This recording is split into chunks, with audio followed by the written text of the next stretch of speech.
Now, I want to start off tonight with this. Following the death of Queen Elizabeth II, there are many voices in the media who have suddenly become staunch advocates of free speech, as long as that speech is slandering our late Queen as racist or the lesser charge of being responsible for racism in general. And while I find most of those arguments repugnant and historically inaccurate, Newcastle Knights NRLW player Caitlin Moran abandoned any sense of intellectual analysis by lazily referring to the Queen as a dumb dog. So ridiculous and insensitive was her social media post that made headlines around the world. And on the ABC, Q&A host Stan Grant opened the floor to his cohort of panellists who defended Moran's right to voice her opinion. And for those who are not fully aware, Caitlin Moran, of course, who plays for the NRLW, and I apologise for those who may be offended at the language that she used. She described the Queen in her post as a dumb dog.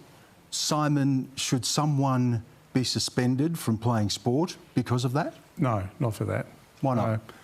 Well, I think firstly, there's a difference between various cases when people are grieving and you see an environment where, if you like, they're about you and you throw a match, if you like, into the dry tinder, then that's something that should be avoided. But what she was doing was expressing a view through social media, and there's absolutely no duty that one has to respect an individual's role, and I think she was talking about the institutional role here rather than the natural person, which is a fundamental distinction I think we have to make. That's right, the ABC rallying against cancel culture. Can you believe it?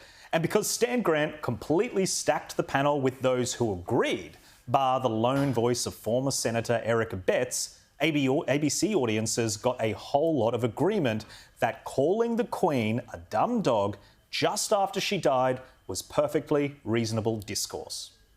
Yeah, I completely agree. I think we have to recognise that it's actually political speech, and to insist on taking her words too literally is a sort of pretense. It is pretending a certain innocence about why it might be that someone would use such language to describe the Queen.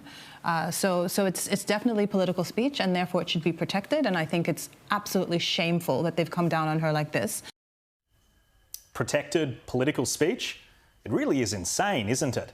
Now, for the record, I don't think Moran should be sacked or even suspended, but there are some ABC journalists who want it both ways. They want people on the left to be able to say the most inflammatory and insane things, but then if you rebuke their comments, you are bullying. I'm talking, of course, about ABC radio host Patricia Karvelas, who penned an opinion piece complaining that people criticise an Indigenous Twitter account which wrote this about the Queen, describing her as an architect of colonialism. I'm not here to lampoon the Crown or the Queen, though I thoroughly support those who are. It's an important act of resistance. But what I will do is hold the mirror up to the Crown and to the Queen. She was the one who maintained a colonial rule. Her boot on us. That was Australian academic Sandy O'Sullivan who wrote those words on social media, and they sparked a flurry of responses. But for Karvelas, that was not on, because the same people arguing for the freedom of speech just want the freedom to say whatever they want in a silo without true debate. Karvelas writes, "Is this comment controversial? Absolutely, no doubt. But does it deserve to be met with vitriol and bullying? No way." Well, if you mischaracterise the legacy of a woman who presided over the greatest period of decolonisation the world has ever known, you are going to get criticised. And if you do so with inflammatory and aggressive language, people will respond in kind. But I, for one, welcome the ABC's newfound defence of speech. I just look forward to the day when that same defence is presented for those opinions the journalist disagrees with. Well, let's bring in the panel to discuss. I'm joined by lawyer and commentator Caroline DeRusso and CEO of Recastled, Kosha Garda. Welcome to you both. Caroline, why don't we start with you?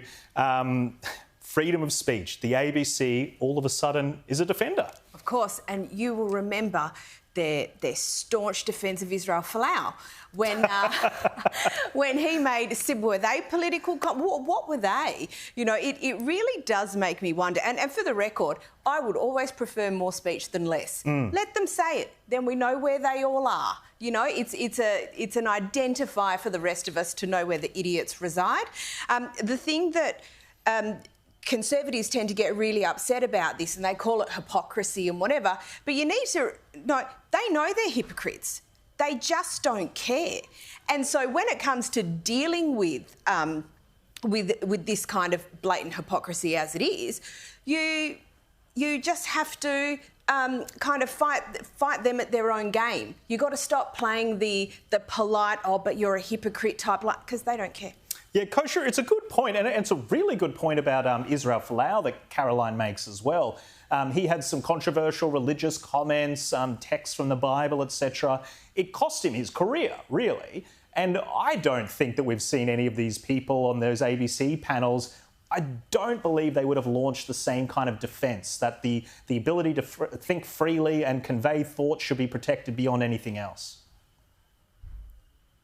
Yeah, I think, Caroline's spot on. It is not about hypocrisy. It is about hierarchy. And I think what this reveals, Jack, is that a lot of people who are these self-professed advocates of free speech, or indeed any of the tenets that govern a free society, are not actually subscribers to the principle of it. I don't think they care about the principle. This reveals that. It's more that it's a useful device, or a Trojan horse, even, for them to then get their cultural norms or their preferred policies in place. And when that goal is achieved, it's very easy to then, move off this and be hypocritical and then, do it in reverse, where there were so many people, for example, who had dissenting opinions from the medical establishment against public policy around COVID lockdowns and all of that, or the sitting president of the United States who wants to question an election, what have you. When it comes to that, they say that it's beyond the pale and you can't have free speech, but when it comes to something that suits them, they do. And I think that's because they view it as a device, again, to get their positions in place and not so much a principle that they subscribe to.